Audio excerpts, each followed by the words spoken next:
It's your boy Revolutionary Cuz. I am your favorite freedom fighter, favorite freedom fighter, thugging it everywhere. Don't believe me? Ask that bitch nigga about me. You dig?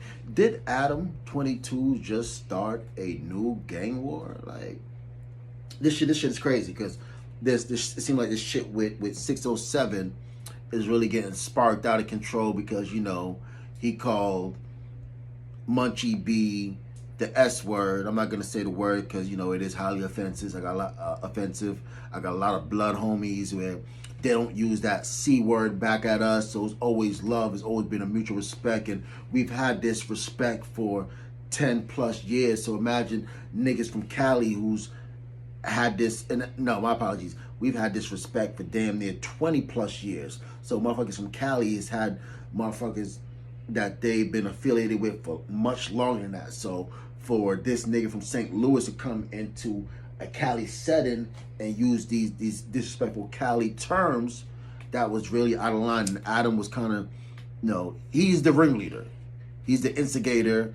Him being stationed in California, always associating himself with a lot of gang members, knowing certain words that's not to be used. He should have been like, nah, bro, you tripping, yada, yada, yada. But, you know, he was like, he made an apology, yada, yada, yada. But, like, he was really feeling himself. He was really feeling himself. And, you know, like everybody saying, he's an actor. So, you know, and I understand where he's coming from. When you're on some gang shit, you just talking, you know, talking your shit. And you've been talking with your lingo for ever. I mean, shit may slip out, especially when you're not used to being around people from the other side. But he really offended Munchie B. Munchie B would look like he was really ready to go call the homies and have niggas waiting outside no jumper. Because we've seen, and it's documented, all type of cases going on right now. And shit we don't even know is going on because the feds is not going to release all the details. But we've seen altercations take place at no jumper. We've seen guns being pulled. Imagine all the shit that we have not seen. Because, you know, we're talking about some California shit where every neighborhood's a different gang. But the whole lineup that day was just weird. You got Jefe, who's known for spreading propaganda and false stories. I know as a journalist you may not have all the accurate information, but he's been known to spread false narrative of homosexuality. Then you have Lush, white boy, who he's friends with all the gang members, so he thinks he's a gang expert. No, bro, you're still a fucking civilian. You got Unc, who's from St. Louis. Now, don't get twisted. St. Louis has been murder capital a couple times in the past couple years, so we're not trying to discredit the shit that goes on in St. Louis or say St. Louis motherfuckers ain't gangsters or they not real. But at the end of the day, yo, one St. Louis nigga in California.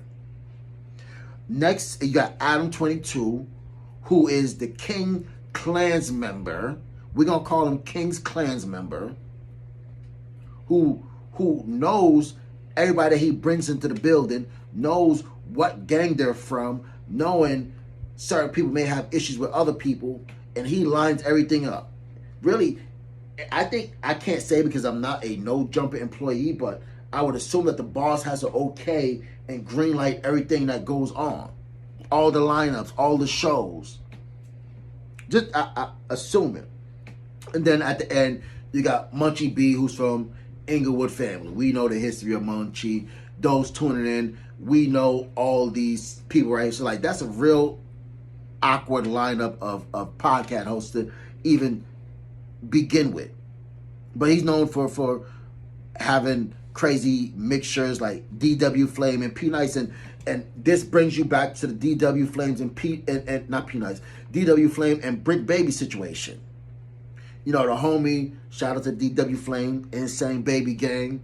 You know, he said some disrespectful terms to Brick Baby, and, you know,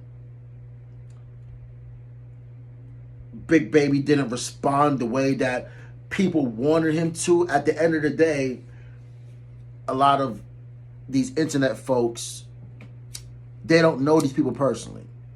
I don't know DW Flame personally. I don't know Brick Baby personally, but I know people directly that know them. See, me and DW, we from the same set.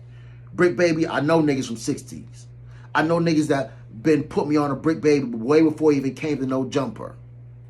So it's like we have all these outsiders speculating and wanting to turn up on some gang war shit, but you have to understand, Brick Baby, he knows DW Flames. He knows P Nice. He is not gonna turn up on these niggas. You seen how these niggas had the nigga lift up off his twinkle toes? That just shows you what type of niggas these niggas are. I'm talking about them insane niggas.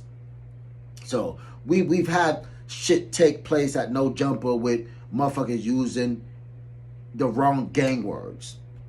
So Adam should definitely be well aware of what people should not be saying and what goes on, because he's familiar with the gang politics. He loved this shit. And you know what this remind me of? It remind me of that goofy nigga from St. Louis that be putting everything on BD. They used to have Crip Mac and the BD nigga at the same table. It's like, and he plays with the gang culture, which is really not cool. Because now you have Unc saying, if there's 100 Bloods outside, there's going to be 100 Crips. And it's very possible that there could be 100 Bloods outside within minutes. It could be very possible that there could be 100 Crips outside within minutes. So like, this can really turn into something that it doesn't need to turn into. And 607 is admitting he was wrong. But Munchie B at the same time is like, once you disrespect somebody, like you have to accept how they react on the disrespect level. Although you didn't mean to, it's like a white man saying, "Oh, this nigga," and although he didn't mean it, he's just so used to saying that to his white friends. You as a black man took it offensive. You see where I'm coming from? You gotta look at it like race, like your gang. So Munchie B was definitely offended. And Munchie B has said some disrespectful shit in the past regarding Crip niggas. At the end of the day, he's still a Blood. But like homie was saying, at the end of the day, he's still a Crip. Or he's still a Hoover. I don't know. Because these niggas is, they're weird. They're different. And I'm not even saying that about the Hoover gang, because, you know, the Hoover, they now want to distance themselves from Crips and call themselves criminals. I'm talking about this Unc nigga. He calls himself a GD BD Vice Lord. But you're Hoover. I'm very lost. I'm very lost. And then he has the blue bandana with the red cup. Compton Rick Rock pointed that out earlier. So it's like, dude, what's that you from? But I ain't gonna talk your motherfucking head off. What you think about this Unc situation? Is it getting out of control? Is somebody gonna step in and like settle this situation before it really turns into something that it doesn't need to turn into? Because it goes down within a New York minute. But if you're new to the channel, don't forget to subscribe, like, share, comment. Follow me on Instagram, The Revolutionary Cuz Show. That's also the Facebook fan page. Hey, follow my TikTok, Revolutionary Cuz 3. You can still get your tickets to the Oklahoma Air Festival. Shout out to Chronic TV and Chronic Palooza. Download the app if you've got an iPhone or Roku TV. Details in the description box below on where to, and how to purchase your tickets. You know what it is. Until next time, smoke for your boy, Triple.